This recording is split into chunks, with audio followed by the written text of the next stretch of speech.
نہیں رہنا چاہیے. میں عرض کروں دیکھیں یہ جو اس قسم میں عرض کروں دیکھیں فرق تو جزیات میں ہوتے ہیں، لیکن یہ جو عمل ہے کہ آر او کو اغوا کر لیا گیا، آر او کو میں اغوا نہیں کر سکتا، آر او کو کوئی کینڈیڈیٹ بھی اغوا نہیں کر سکتا.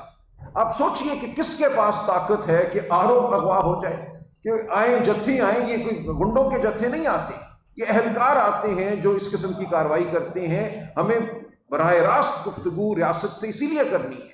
ریاست جب تک جمہوریت کے تابع نہیں ہوگی، ریاست کے وسائل کو استعمال کیا جائے گا اسی طرح کے معاملات کے لیے، اسی طرح کے کارناموں کے لیے.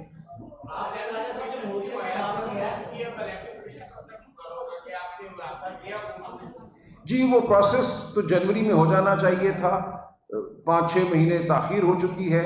ہمارے متعدد خط ہیں عمر ایوب خان صاحب نے بطور leader of the opposition speaker کو لکھے ہیں.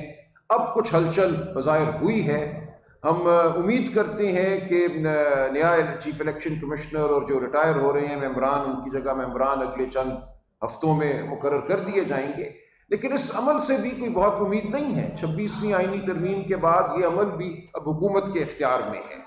ایک پارلیمانی کمیٹی بنے گی، اس میں 6 ممبر حکومت کے ہوں گے، 6 اپوزیشن کے ہوں گے.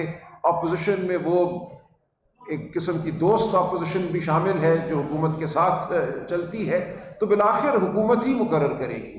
لیکن ہم سمجھتے ہیں کہ جو دور ہم نے دیکھا ہے، جو سیاہ دور ہم نے دیکھا ہے، آنے والا دور شاید اس سے کم سیاہ ہو. ہم اس امید میں تو ضرور جیتے ہیں. ہمیں کوئی اعتبار نہیں ہے کہ آنے والا بالکل انصاف پسند ہوگا، ٹھیک الیکشن کرائے گا. ہم امید کرتے ہیں کہ ایسا ہو، لیکن ہمیں کوئی اس کی کوئی ضمانت نہیں ہے.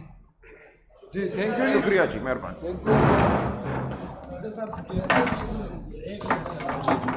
احمد